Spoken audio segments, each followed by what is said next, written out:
আসসালামু আলাইকুম বন্ধুরা, তো সবাই কেমন আছেন? অনেক দিন পরে একটু ব্যস্ত ছিলাম কিছুদিন, নতুন কোনো গল্প দিতে পারিনি। তো আজকে আর একটা নতুন গল্প নিয়ে আসলাম। আজকে গল্পটা একটু বিশেষ গল্প। এটা খুবই গুরুত্বপূর্ণ একটা গল্প, খুবই খুবই গুরুত্বপূর্ণ একটা জিনিস। এটা খুবই গুরুত্বপূর্ণ একটা ব্যাপার। গল্পটা আমি গল্প ঠিক না, এটা হচ্ছে একটা বিজ্ঞান, একটা রিসার্চ। আমি একটা বই পড়ছিলাম যে এই শতাব্দীতে বা মানুষ এই পর্যন্ত যত যা কিছু জানছে বিজ্ঞান গবেষণা করে, তার মধ্যে 10টা জিনিস সবথেকে গুরুত্বপূর্ণ। যেটা 10টা জিনিসের মধ্যে প্রথম জিনিসটা হচ্ছে এটা, একদম প্রথমটা। আমি অবাক হয়ে গেছিলাম যখন আমি এটা পড়লাম, তখন পড়ে অবাক হলাম। আর শেখার অনেক কিছু আছে। এটা খুব মনোযোগ দিয়ে এটা খেয়াল করেন। গল্পটা হচ্ছে চিংড়ি মাছের গল্প। এখন কথা হচ্ছে যে চিংড়ি মাছের একটা গল্প কিভাবে মানুষের তো জ্ঞানের এত পরিধি, এত বিজ্ঞানের এত আবিষ্কার, এত কিছু, এগুলো তো কোনো অনেক বড়, তাই না? বিস্তৃত চিংড়ি মাছের একটা গল্প কিভাবে একটা বইয়ের, এবং বইটাও খুব খুব অনেক বিখ্যাত এবং অনেক বিক্রি হয়েছে, হাজার হাজার লাখ লাখ কপি বিক্রি হয়েছে। একটা কিভাবে চিংড়ি মাছের একটা গল্প প্রথম ইয়াতে আসে। তো গল্পটা শুরু করি এরকম। চিংড়ি মাছ হচ্ছে এরকম থাকে কি, যে ওরা পানির মধ্যে, যে পুরুষ চিংড়ি মাছগুলা, তারা যেগুলো শক্তিশালী যেগুলো আছে, সেগুলো ওরা এমন একটা পানির মধ্যে এমন একটা জায়গা ওরা নির্বাচন করে যেখানে খাবার দাবার সহজে পাওয়া যায়। যেহেতু শক্তিশালী, অন্য কেউ চিংড়ি মাছ যদি ওদের ওই ইসে আসে, ওদের ওই এলাকার মধ্যে আসে, তখন ওরা কিন্তু ওদেরকে তাড়াই দিতে পারে। আর যেখানে বেশি খাবার দাবারের বেশি বেশি বেশি প্রাচুর্য আছে, ওইখানে দেখা যাচ্ছে মেয়ে চিংড়ি মাছরাও আসে। তো ওই জায়গাটাতে ওই যারা যারা পুরুষ চিংড়ি মাছ, যারা শক্তিশালী বেশি, তারা ওই সব থেকে সুবিধাজনক জায়গাগুলো নেয়, যেখানে খাবার দাবার সহজে পাওয়া যায়। ওখানে মেয়ে চিংড়ি মাছরা আসে, তোদের বংশ বিস্তার করতে পারে। আর যারা দুর্বল চিংড়ি মাছ, তারা হচ্ছে দূরে দূরে দূরে দূরে দূরে দূরে এমন এমন জায়গায় থাকে যেখানে কী হয়, যে অত ভালো খাবার দাবারের পরিবেশ নাই, কোনো শত্রু আসলে লুকানোর অত উপায় নাই। কিন্তু ওরা ভালো জায়গাগুলো নিতে পারে না, কারণ কি, তারা হচ্ছে দুর্বল। এখন একটা জিনিস বিজ্ঞানীরা দেখলো গবেষণা করে, যে একটা শক্তিশালী একটা চিংড়ি মাছ দেখা গেল একটা একটা জায়গা দখল করে আছে। এখন ওই জায়গাতে নতুন আর একটা চিংড়ি মাছ আসলো, যে ওই জায়গাটা সে দেখার জন্য। এখন দুইজনের মধ্যে যখন যুদ্ধ হলো, দুইজনের মধ্যে যখন একটা সংঘর্ষ হলো, যখন যে তুমি আমার এলাকার মধ্যে আসছো, তখন একটা সংঘর্ষ হয়। তো এই চিংড়ি মাছটা আগে এই জায়গাটা দখলে ছিল, এখন এইটা নতুন আসছে। তখন যুদ্ধ হলো। যুদ্ধে যদি দেখা গেল যে যার আগে দখলে ছিল সে যদি হেরে গেল, তো সে ওইখান থেকে পালায় গিয়ে সে গিয়ে অনেক দূরে গিয়ে কোথাও জায়গায়, এমন একটা জায়গা যেখানে অত খাবার দাবার বেশি পাওয়া যায় না, সেই জায়গায় সে থাকে। আর যে জিতলো সেইখানে থাকে। এখন যেটা সবথেকে গুরুত্বপূর্ণ ব্যাপার যেটা হয়, যে ওই যে চিংড়ি মাছটা হেরে গেল, সে কি হয়, সে যদি শক্তিশালীও হয়, তাহলে দেখা যায় যে কখনো সে আর ঠিক মাথা তুলে দাঁড়াইতে পারে না। তো দেখা গেল যে তার থেকে কম ছোট শক্তিশালী আর একটা চিংড়ি মাছ তার সামনে আসলো, সে একটা জায়গায় দেখে, সে দৌড়ে ভয়ে পালায় যায়। কারণ একবার যখন সে হেরে যায়, তখন তার মনে এটা ঢুকে যায় কি, যে সে কখনো আর কোনো দিনও জিততে পারবে না। তার ওই মনোবলটা সম্পূর্ণ ভেঙে যায়, সে কখনো আর উঠে দাঁড়াতে পারে না। তো এখন প্রশ্ন হচ্ছে যে এই যে জিনিসটা, এটা কীভাবে এত গুরুত্বপূর্ণ কেন? এটা সবথেকে বেশি গুরুত্বপূর্ণ আবিষ্কার কেন এটাকে ধরা হলো ওই বইতে, যে 10টা সবথেকে গুরুত্বপূর্ণ আবিষ্কার বিংশ শতাব্দীর, তার মধ্যে এইটা কীভাবে সবথেকে বড় হলো? ঠিক আছে, একটা চিংড়ি মাছে আর উঠে দাঁড়াতে পারল না, তাহলে এতে কি প্রমাণ হয়, বা এতে কীভাবে কি হচ্ছে? যেটা মেইন জিনিস সেটা হচ্ছে যে যখন কারো একবার মনোবল ভেঙে গেল, যখন তার একটা মনোবল অন্য আরেকজন ভেঙে দিল, তখন সেই প্রাণীটা, সেই চিংড়ি মাছটা পরে ছোটো চিংড়ি মাছ দেখলেও ভয়ে দৌড়ায় চলে যায়। তার ওই মনের সেই সাহস, সেই শক্তি, ওইটা আর কখনো আসে না। তো এইটা হচ্ছে চিংড়ি মাছের ব্রেনটা ওইভাবে পরিবর্তন হয়ে যায়। তো এইটা মানুষের সাথে যখন আমরা দেখি যে চিংড়ি মাছের ব্রেনটা তো খুব সহজ সরল ব্রেন, এই জন্য বিজ্ঞানীরা এটা গবেষণা করতে পারে, গবেষণা করে দেখতে পারে যে একটা সহজ ব্রেন কীভাবে কাজ করবে। ওই জিনিসটা যখন কী করে, যে মানুষের ব্রেন তো অনেক জটিল, তো মানুষের ব্রেনের সাথেও দেখা যায় যে অনেক মিল আছে। দেখা যাচ্ছে যে আমি যদি কেউ যদি আমাকে অনেক বকাঝকা করলো বা আমি কাউকে অনেক বকাঝকা করলাম, রাগারাগি করলাম, দোষারোপ করলাম, তাহলে কী হয়, সে মানুষটা যত শক্তই হোক একসময় দেখে যে সেই মানুষটা ভেঙে পড়ে। ভেঙে পড়ে, সে আর কখনো আর মাথা তুলে দাঁড়াতে পারে না। তার কাছে মনে হয় যে আমি খুবই নগণ্য, আমার কোনো শক্তি নেই, আমার সব ভুল, আমার সব দোষ। ওই যে চিংড়ি মাছ যেটার কথা বললাম, ওই যদি শক্তিশালীও হয়, কিন্তু যেহেতু সে একবার কোনো একটা যুদ্ধে আর একজন তাকে হারাই দিছে, তাকে একটু দাবায় রাখছে, সেদিন সে আর কোনোদিনও মাথা তুলে দাঁড়াইতে পারে না। তো এটা এমন সময় হয় যে দেখা যায় যে অনেক সময় যারা সন্তানরা আছে, তাদের তো কোনো শক্তি নেই। তাদের শক্তি নেই, তো তাদেরকে যদি আমরা অনেক রাগারাগি বকাঝকা করি, তাহলে তাদের মেরুদণ্ডটাও ওইভাবে ভেঙে যায়। তারা আর কখনো মাথা তুলে দাঁড়াইতে পারে না, যদি না তাদের মধ্যে মানে অনেক চেষ্টা করে তারপরে ওইটা করতে। কিন্তু মানুষ তো চিংড়ি মাছের থেকে আরও বুদ্ধিমান প্রাণী। মানুষ কোনো এক সময় পারে আর কি, নিজেকে বুঝায় কিছুভাবে একটা পারে, কিন্তু চিংড়ি মাছ কখনো পারে না। মানুষের জন্য অনেক কষ্ট হয়। তো দেখা যাচ্ছে যে আমি কারো আন্ডারে কাজ করতেছি, যারা আমার উপরে আছে, তারা যদি খুব এমন একটা ব্যবহার করে যে দেখা যাচ্ছে যে একটা মানুষের মনোবল ভেঙে দিচ্ছে, একটা মানুষের মনোবল ভেঙে, এটা হয়তো তাদের কাছে হয়তো মজা লাগতেছে বা তারা বুঝতেছে না, কিন্তু যারা ওইটার মধ্যে যাচ্ছে তাদের অনেক কষ্ট হয়।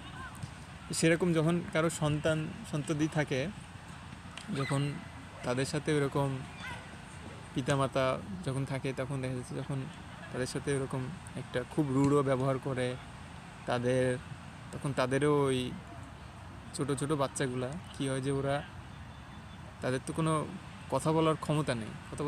মানে তাদের তো কোনো শক্তি নেই সংসারে কথা বলার, কোনো একটা তাদের যে একটা কিছু বলবে, একটা কিছু সেটা নেই। তাদের মনোবলটা ওইখানে ভেঙে গেলে ওইটা পরে আবার পুনরুদ্ধার করতে অনেক কঠিন। একই রকমভাবে যখন আবার দেখা যায় যে সন্তানরা বড় হলো, তখন বাবা মা তো দুর্বল হয়ে যায় না। তো ওই সময়টায় যদি বাবা মাকে অনবরত তাদের ভুল ত্রুটি ধরা হয়, তাদেরকে বলা হয় যে তোমাদের এইগুলো সব দোষ, তাদের সাথে অনেক রাগারাগি করা হয়, তখন তাদেরও মনোবলটা ওইভাবে ভেঙে যায়। মনোবলটা ভেঙে গেলে তারাও আর উঠে দাঁড়াইতে পারে না। তাদেরও সবসময় মনে হয় কি যে আমার বুঝি ভুল হইলো, আমার বুঝি এটা হলো, আমার বুঝি সেইটা হলো। তো যারা আমার আন্ডারে কাজ করে, তাদের সাথেও যদি আমরা সুন্দরভাবে একটা ভালো ব্যবহার না করি, তাদেরও আসলে মনোবলটা ভেঙে দেওয়া হয় আর কি। তো এইটার সমাধানটা কি? সমাধানটা আসলে তো একটু কঠিন। তো বইতে যেটা বলছে যে ঠিক আছে, যদি এরকম যদি হেরেও গিয়ে থাকো জীবনে কখনো, তাহলে আপনি যদি হেরেও গিয়ে থাকেন, তাহলে মাথা তুলে দাঁড়ায় আবার সোজা হয়ে আবার হাঁটা শুরু করেন। সোজা হয়ে নিজেকে বুঝান যে না, এটা আর একটা মানুষ বলতেছে, এটা তো সত্যি না। একজন আমাকে অনেক খারাপ বললো, অনেক আজে বাজে বললো, অনেক কিছু বললো, কিন্তু ওই জিনিসটা তো আসলে কথা কিন্তু ওইটাও মনোবলটা ভেঙে দেয়। তো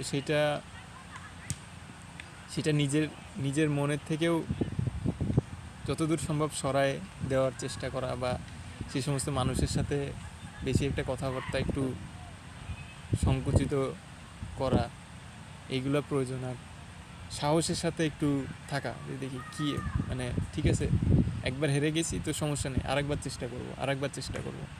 100 বার যদি হারি, 101 বার আবার চেষ্টা করব। যত সময় আমরা জীবন আছে তত সময় তো আমাদের এই চেষ্টাটা পরিধিটা, মারা গেলে তো আর এই চেষ্টার পরিধিটা আর থাকবে না, মারা গেলে শেষ হয়ে গেল। আমরা যদি হাল ছেড়ে দিলাম, তাহলে আমরা ওই চিংড়ি মাছের মতো হয়ে গেলাম। একবার হেরে গেল, তারপর ছোট একটা চিংড়ি মাছ আসলেও সে আর কখনো মাথা তুলে দাঁড়াতে পারলো না।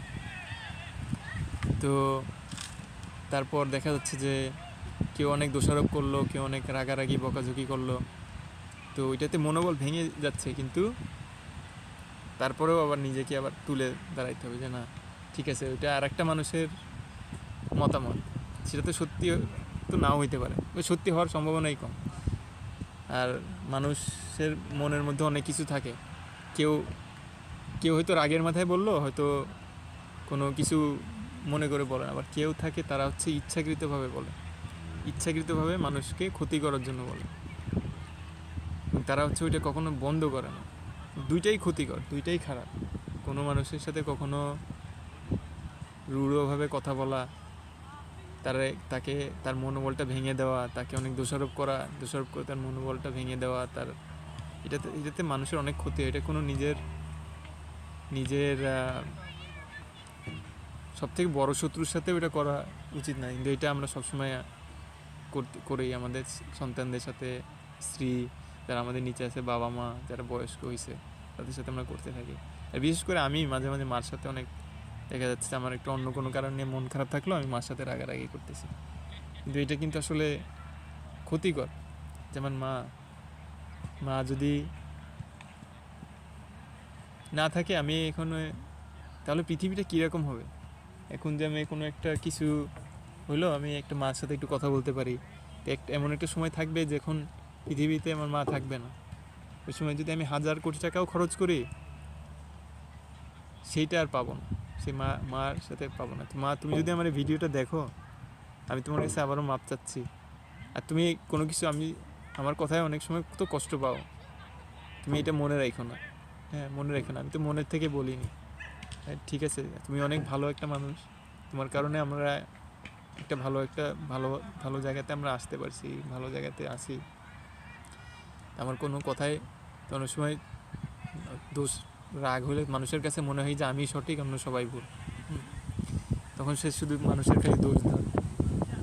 আর ওইটা দোষ ধরলে কী হয়, যে ওইটাতে তো আরেকজনের ক্ষতি হলো, তাই না? একটা মানুষের মনোবল ভেঙে গেল, সে আর উঠে দাঁড়াইতে পারলো না, তার কত খারাপ লাগলো।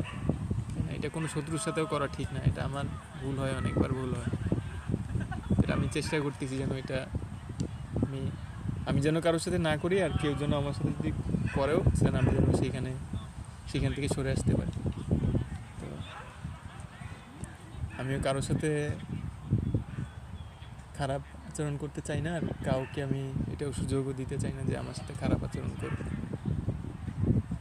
চিংড়ি মাছটার গল্পটার মতো, একবার যখন সে হেরে গেল, একবার যখন তাকে আরেকজন দাবাই দিল, সে আর উঠে দাঁড়াতে পারলো না। কারণ তার ব্রেন ওইটা 100% ওইটা পুরাপুরি নিয়ে নিল যে না, আর দাঁড়াইতে পারবো না, আমি আর জিততে পারবো না।